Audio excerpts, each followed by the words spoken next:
How does music heal? That is what I'm setting out to understand. Y'all, I've been on my horoscope lately, been on my best behavior, trying to introduce myself to me and align those two with my goals so that we can finally get this show on the road. So thank you all in advance for meaning it with all love when you call me crazy for this. Recently, I was told something that really affected the way that I think about my Spotify library. That piece of information was as follows. In scientific form, humans are 60 to 70% water. But on a molecular level, we are made up of 90% hydrogen and oxygen in its various forms. In other words, 99% of all of the cells that make up our body are held together by hydrogen bonds. And to breathe, of course, we must take in oxygen. Hydrogen and oxygen being some of the most abundant stuffs that make up our physical bodies generally just translates to drink your water, or water is life, or what have you. Considering biologically we break it down into so many different things. But you knew that.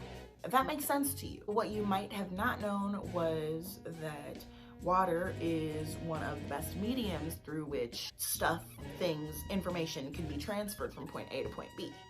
So what does that mean for the way that we absorb music? Another thing you might not have known or just hadn't thought about it in this way is that music is used to both heal and to harm in this world. Like war tactics, exorcisms, meditation, endurance training, all kinds of things. There's a whole group of people out there who are referred to as sound healers. They heal people's physical or emotional or mental pains with sound, solely sound.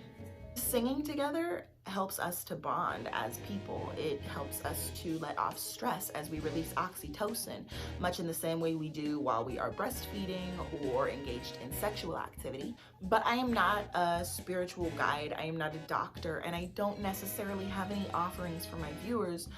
Rather, I wanted to share what my current meditation regimen is. So this week I'm on a bunch of Yoga with Adriene every morning and a new album called Milkweg.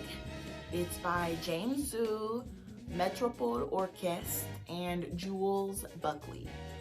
And Milkweg is, or Milkweg, how do I say it? Milkweg?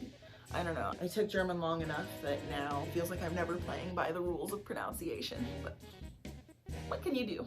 Milkweg is so contemporary, industrial, and over-the-top orchestral. It's so much like a galactic jazz transmission through the ether or water or whatever medium you are submerged in while listening. And so it's really hard for me to get over it. I just can't get over it. I'm really into it. A couple tracks I would highlight are the opening track called Flake. And there's another one called Meat. There's another one called Nail. Roll, Roll, Roll is really good. The list goes on. It's also an album that I can listen to all the way through without putting it on shuffle or skipping any songs. That's what I did the first 7 or 8 times that I listened to this album. And yes, I listened many more times after that. So give it a listen. Let me know which track is your fave. And fun fact, all of these songs, I mean, almost all of them, are actually reinvented forms of themselves where you can go back and look for the analog primitive versions of these other songs that you can really see how these dreams and ideas and thoughts have been reimagined in a fantastic way by James Zhu in collaboration with other artists.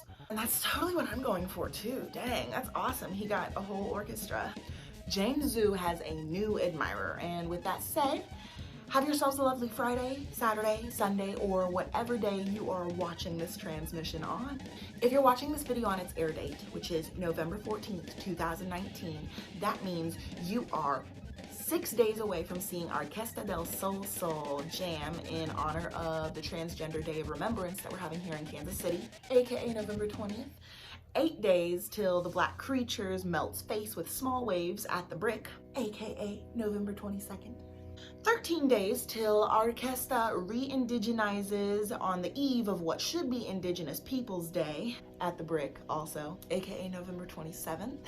15 days till the Black Creatures stay black for a Black Friday event at the Replay Lounge. Wow, it's only $3. November 29th, 16 days before our last creature feature of the month, True Lions is having an album release party at the Mini Bar, and the Black Creatures and Hadiza are performing. Not to mention Dream Girl. I am freaking out about this. That's gonna be November 30th. I'm Jade Green, and I'm out of breath, but not out of hope.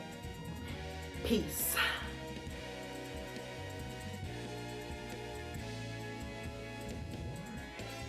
Tracks on it like soup, blue, and crumble. Oh, doesn't that just sound delicious in progression?